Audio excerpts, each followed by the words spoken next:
Okay, good morning. Last one on this one, I think. So I've taken off the temporary one and I'm just trying to get the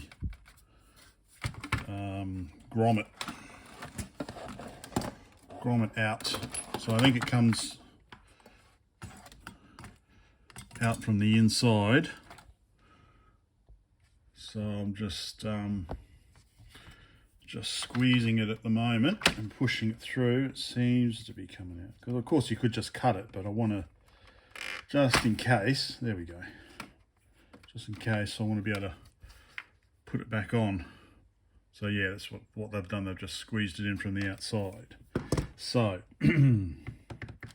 where were my 2.1mm sockets? Probably in the 2.1mm socket container.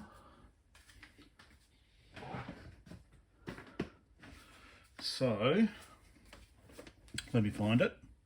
And so this is the one I'm going to try. Basically push fits in. Looks like it might. Seems like it will fit. So what I'll do is I think I'll solder on the wires first and then feed the wires through. Yeah, solder the wires on first, feed it through, and then solder it onto the board. Let's see how we go. So I got these ones from Element 14, but I'll put the I'll put the item code in the description. Always read the description. I'll put lots of info in there. Okay, let me get this sorted out. I think this should be long enough. Don't want it too long. I want it long enough so that you can move the board around, but not too long that it gets in the way of stuff. So I'll solder this on, make sure I get it. What's the standard these days? It's pin positive, isn't it?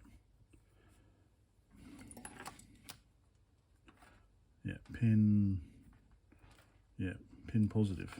All right. Okay, there we go. Not too shabby, I guess. And let's get it in.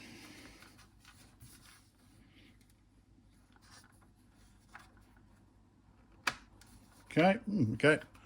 Clips in nicely. Actually fits quite well, actually.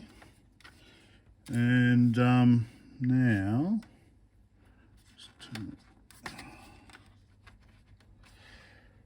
just need to hook it up to the board here, and that bit's done. Okay, once this is done, I'm going to have a big tidy up. I really need to, yeah, tidy up. Oh, where did I put my glass? Where did I put my glasses? Don't know. All right. So I'm not too happy. Let's zoom in. So this is where's a pointer I can use? Apart from the soldering iron in my hand. Oh, it's all under all this rubbish. Anyway, so the existing wiring was basically side by side right there, positive and negative. So it's a bit too close for my liking. So I might just use these 2 points there. It's a bit further away, without damaging the keyboard ribbon.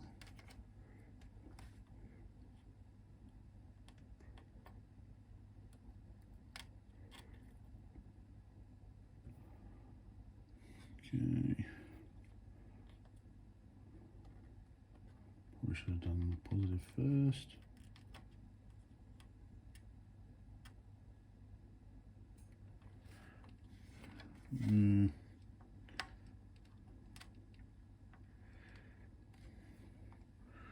Is that good enough?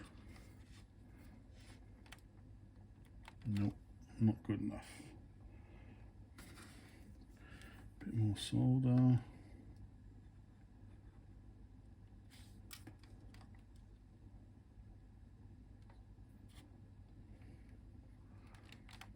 Okay, that seems to be good enough.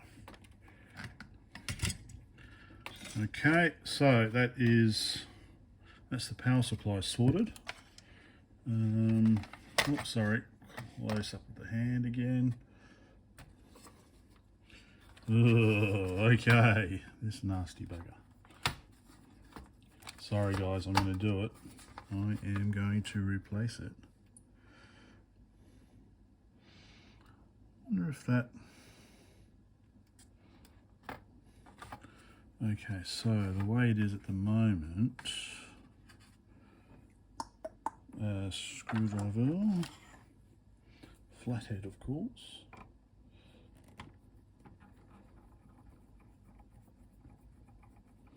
Because this was hitting, you know, almost 50 degrees. That is just unacceptable.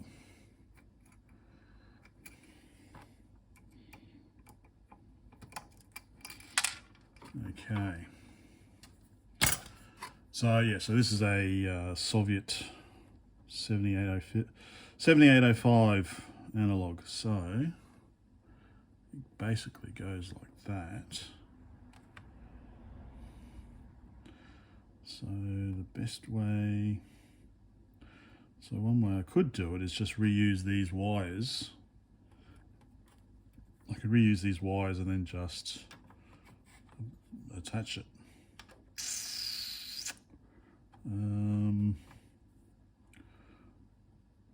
Or I could have it hanging off the edge here and just splay the legs out.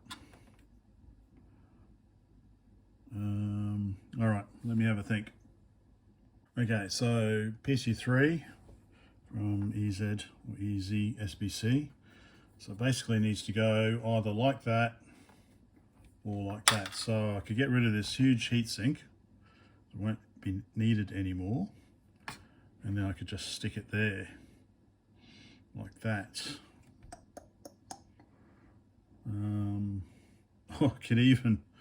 I could even just wire the 9-volt directly into this and then just having the 5 volts, well, the 5 volts on the common coming out there again.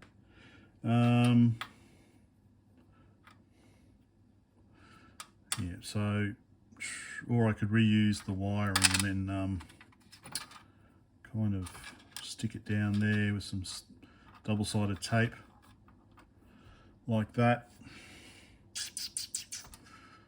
So reuse the wiring like that. Because it's not heat shrinked, heat shrunk. So that's a possibility. Just do it like that, double-sided tape.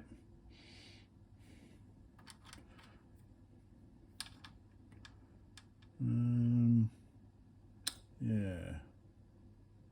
All right, let's see. Okay, okie dokie, there we go.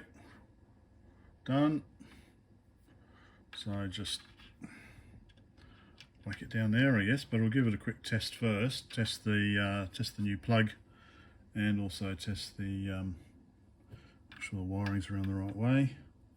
Remove the heatsink. Put some heat sinks on the programmable logic matrices and the Z80 and maybe the ROMs. And no, I was going to change the LED. All right, almost done. So I'll just check the power LED is on, and look at that. We've basically halved our power. We've gone from 1.11 amps to 0.6 amps. So massive saving. So I'll just stick that down there and yeah, do the next few bits. Okay, next step. So heatsinks. So actually I found another video today on the Robik. It was in Russian, but Yani Panimay Baruski. So, but the channel was called Gold in Tech, I think, or Tech in Gold or something. And oh, it was a really beat up Robik.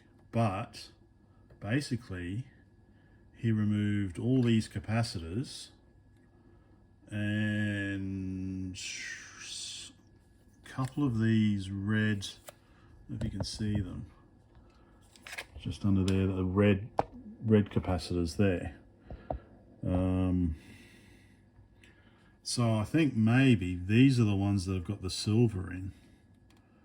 And because actually it's quite interesting researching some of these parts on Russian websites, and a lot of them just list the gold and silver scrap value of the part. It's like, no, I want to know what the part does. I don't want to know how much gold and silver the Soviets put in there. Command economies, where it doesn't really matter about the price of precious metals. So so that's interesting, yeah. So that's like, oh no, so I could see it snipped all the capacitors off. Of course, yeah, of course I could snip these off and replace them with quite easily with modern ones. Actually, I could do that. I've got some here actually. I could replace them quite easily with these. These would go quite nicely across there. But I'm not going to desecrate this nice little Robik, especially as it's working. Right, so I've got my where do I get these from? I get them from Element 14. Fischer Elektronik, I think they're called. Fischer Elektronik is the company. Power is off, yeah. So I'm going to carefully stick them on there, make sure I don't short against any resistors or capacitors. So yeah, so these are these two KR556 RT1 are programmable logic matrices apparently. So there's some kind of not so much a ULA, but that they have kind of grouped some logic into these two. And these are the ROMs. These are the 8K ROMs. So I've seen various different types. I've seen like the UV EPROMs and stuff. So these are the ROMs. I've never seen ones with this before in the middle. So yeah, and obviously this is the memory there, I think. Yeah. Anyway, heatsinks. I'm just going to put them on now, and I think what I normally do is I run the machine to generate some heat, so that makes the this cure faster, the heatsink plaster, which I buy in bulk from Aliexpress, either $6 a tube at the local JCar, or I think it works out to be $1 a tube if you get it from Aliexpress, if you don't mind waiting 2 months. So I buy it in bulk. Okay, enough of that. Time to do the heatsinks. So,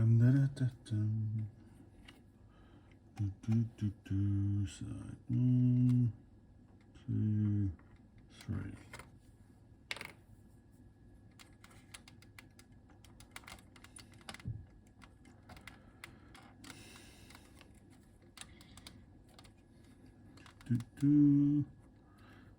Okay.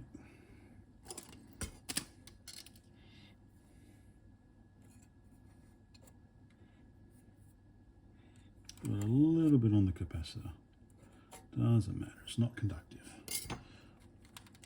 Swirl it around. Okay.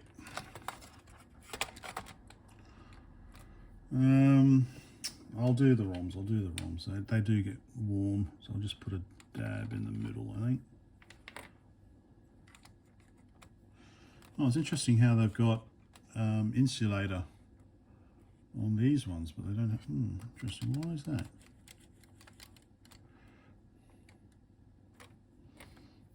Dab in the middle. That's where the chip is, anyway. Maybe that's why.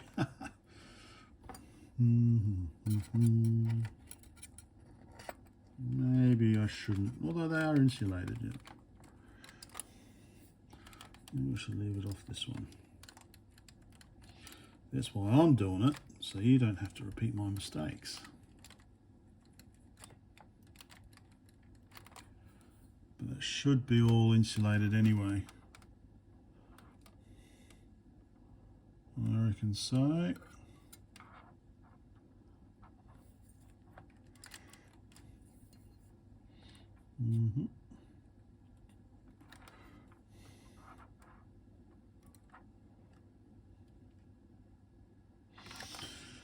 Maybe I should leave them off.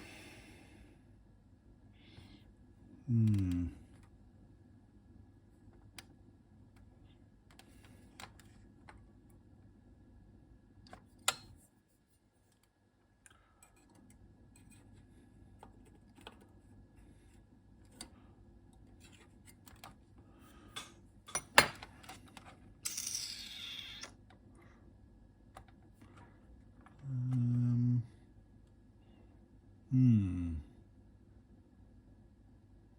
that should be okay. All right. Power it on. Okay, let it run for a bit. Actually, I didn't.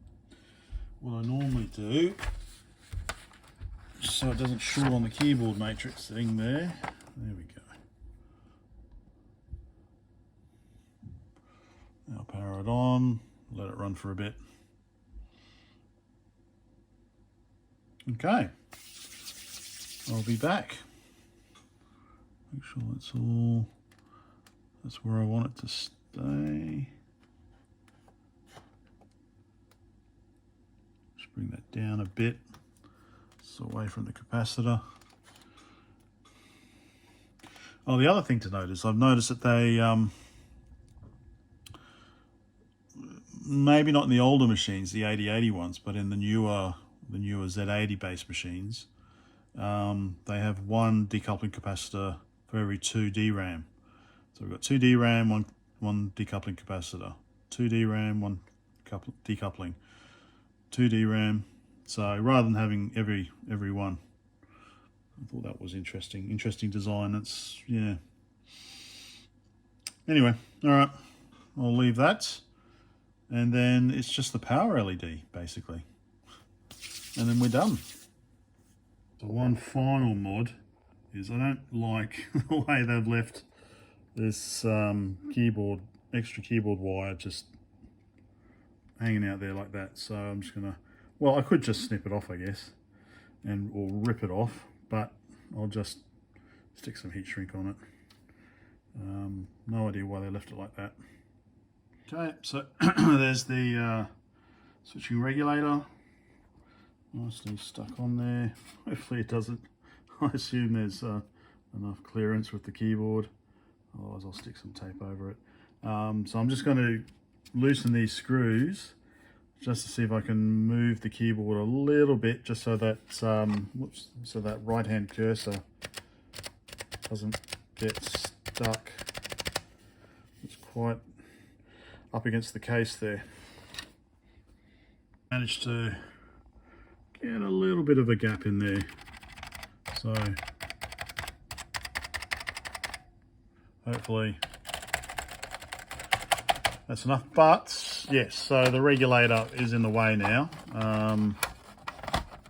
It's just peeking up there, so it's I'm gonna have to put it down on the side there probably, which is no problem. There's tons of space now. They've taken the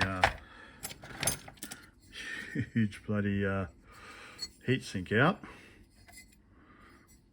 So yeah, all right, so I'm just gonna remove the regulator and it should be good to go. Oh yeah, I didn't bother changing the LED, power LED. It'll survive this. Okay, just stuck it down under there. Tons of room. Okay, let's get it back together. And we are done.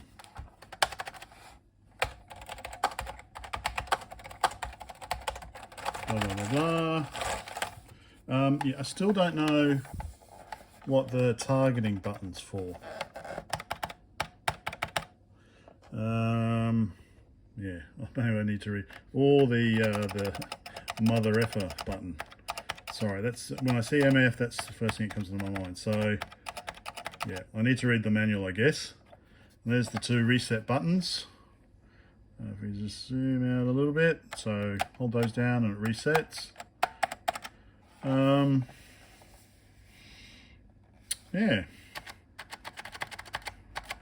So, and on the back, we now have, looks quite neat. We've got the 2.1mm socket, takes in 9 volts, and yeah, no dangly bloody power wall warts, power plug. You know what I mean. This thing hanging out, dangling on a cable, irritates me, that sort of thing. So this is nice, neat, ready to go. So I think this must be my 3rd working Soviet, well, you know what I mean, Soviet Spectrum, Soviet Specky. It's the easiest way to just group them all together. I've got the Santaka from Lithuania. I've got the Byte, the Spectrum Byte from Moldova, and now I've got the Robik from Ukraine. So